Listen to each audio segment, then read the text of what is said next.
Hello everyone, welcome back to my channel. সবাই কেমন আছেন? আশা করছি সবাই খুব ভালো আছেন। গুজরাটি বেঙ্গলি মিক্স লাইফস্টাইলের আরও একটি নতুন ভিডিওতে সবাইকে অনেক অনেক স্বাগত। সকাল সকাল উঠেছি, তো উঠে আগে দেখো সোফাটা পরিষ্কার করতে এসেছি। এই নিয়ে সোফাটা দুবার পরিষ্কার করা হলো। তো সকাল থেকে আমাদের এখানে দুদিন ধরে এতটাই ঠান্ডা পড়ছে, ঠান্ডার শেষের দিকে। তো কর্তামশাই ঘুম থেকে উঠে তো টিভি চালিয়েছিল সকালের দিকে, তো তার জন্য উনি কম্বলটা গায়ে দিয়ে শুয়েছিল, তো সেটাকে এখন গুটিয়ে নিচ্ছি। বাকি ওর অফিসের ব্যাগটা এখানে পড়ে রয়েছে, আর একটু ওই যে চাটা খাওয়া হয়েছিল সেই বাসনগুলোও তুলে নিলাম। আর দেখো কতগুলো পার্সেলের প্যাকেট পড়ে রয়েছে, প্যাকেটগুলো এখানে ওখানে গড়াগড়ি খাচ্ছে, তাই ভাবলাম এক জায়গায় করে আজকে ফেলে দেবো। কারণ প্যাকেটগুলো ঘরে থাকলে না ছেলেটা নিয়ে খেলে, চারিদিকে ছড়িয়ে ছড়িয়ে রাখে, তার জন্য আর ভালো লাগে না। তো ভাবলাম কি ওইভাবে গুটিয়ে নিয়ে তারপরে ফেলে দেবো। সোফাটা পরিষ্কার করে নিচে দেখো, আমি কিন্তু খুব একটা চাদর গায়ে দিই না, কিন্তু দুদিন থেকে এমনই ঠান্ডা পড়ছে না, তার জন্য চাদরটা গায়ে দিতে হচ্ছে। তো সকাল সকাল কাজগুলো সেরে নিচ্ছে। আর যেহেতু আজকে রিপাবলিক ডে, তার জন্য কর্তামশাই আর ছেলে গেছে সোসাইটিতে, ক্লাব হাউসে সেলিব্রেট করবে রিপাবলিক ডে, তার জন্য ওরা ওখানে গেছে। তো সবাইকে হ্যাপি রিপাবলিক ডে আর কি সবাইকে জানাই আর কি। তো যাই হোক, তো কাজকর্মের দিকে গুটিয়ে নিয়েছি। ওদিকে দুধবালা এসে দুধ দিয়ে গেল, সেটাও নিয়ে নিলাম। তারপরে বাকি কাজকর্ম করব। তো রাতে একটু ওয়াশিং মেশিনটা চালিয়েছিলাম। আমি বেশিরভাগ না মেশিনটা রাতের বেলায় চালিয়ে নিই, কারণ মাঝে মাঝে সকালের দিকে অনেক সময় জল থাকে না, আর সকালের দিকে উঠে মাঝে মাঝে মনেও থাকে না, তাই রাতে মেশিনটা চালিয়ে রাখলে জামা কাপড়গুলো কাঁচা হয়ে যায়। পরের দিন সকালবেলা মানে রোদের মধ্যে দিয়ে দিই, সকাল সকাল রোদ উঠলে। তো যাই হোক, আমার পাশের বাড়ির আন্টিটা আমাকে বলে যে রাতের বেলা মেশিন চালাস, জামা কাপড়গুলো মানে কেমন হয়ে যায় না। বললাম না না, কিছুই হয় না। তো যাই হোক, আমি এভাবেই তো কাজকর্ম করি, তোমরা তো দেখেই থাকো। কারণ সকালে উঠে যে কিছু করব না, সব সময় হয়ে ওঠে না।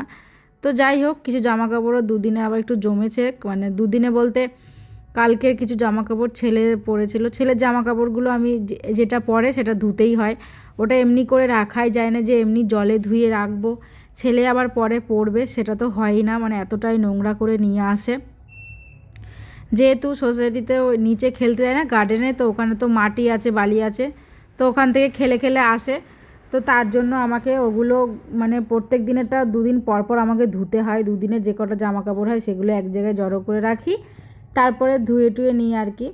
তো এদিকে দেখো জামা কাপড়গুলো মেলা হয়ে আছে, বিছানা চাদর টাদর ছিল কিছু কিছু, ওর স্কুলের ড্রেস, ছেলের বাবার।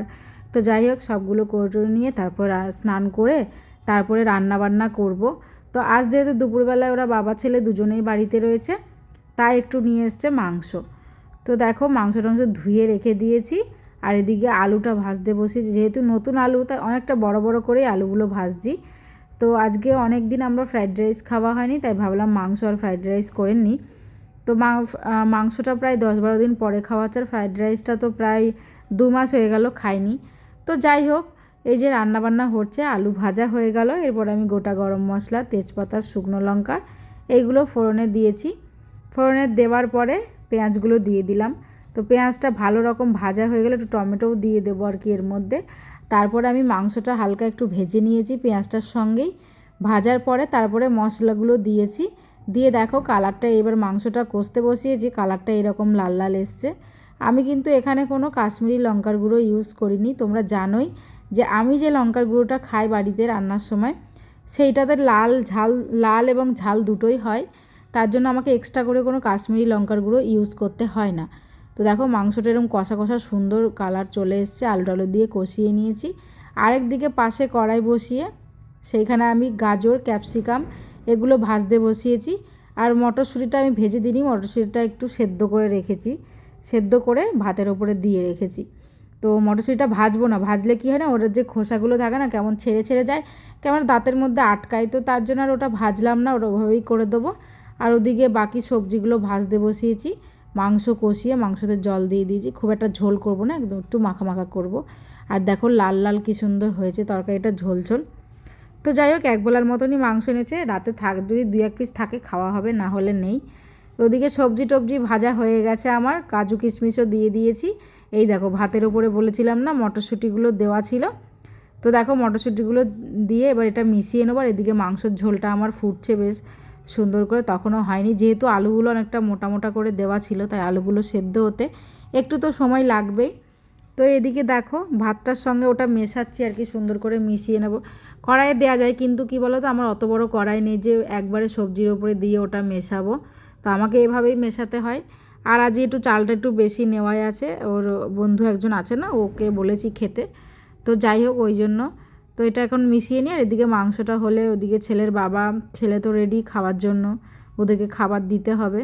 তারপরে আমরা খাবো। আর দাদাটাকেও বলেছি চলে আসতে, এসে খেয়ে দিয়ে যাবে, দুপুর হয়ে যাচ্ছে। আর ছেলের আজকে তো স্কুলও নেই, টিউশনও ছুটি আছে, তাই ও বাড়িতে রয়েছে। আর ওর বাবারও ছুটি আছে তার জন্য। তো যাই হোক, এই যে দেখো মাংসটা হচ্ছে, আর এদিকে ভাতটা মেশানো যায়, অসুবিধা হয়ে যাচ্ছে না, যা মানে কড়াইটা ছোটো হয়ে গেছে তো, তাই মেশাতে খুবই অসুবিধা হচ্ছে। তাও এদিক ওদিক করে মেশাতে হচ্ছে আর কি। তো পরে দেখলাম যে না, যেটুকু হয়েছে হয়েছে, পরে খাবার যখন দেবো তখন ওই হাতায় করে নিতে নিতে ওটা ঠিক মিশে যাবে, একটুখানি কম হয়ে গেলে। এদিকে আবার দেখছিলাম মাংসটা হয়ে গেছে কি না, তো দেখলাম হ্যাঁ হয়ে গেছে। এরপরে গরম মশলা একটু ধনেপাতা দিয়ে ওটাকে নামিয়ে নেব। তো আমার রান্নাবান্না কমপ্লিট হয়ে গেছে। এই যে দেখো রাইস আর মাংস কষা। তো কেমন হলো ভিডিওটা তোমরা অবশ্যই কমেন্ট করে বলবে, রান্নাগুলো কেমন হলো সেটাও বলবে। আর যদি ভালো লাগে একটু লাইক কমেন্ট শেয়ার করে সাবস্ক্রাইব করে আমার পাশে থাকবেন। টাটা।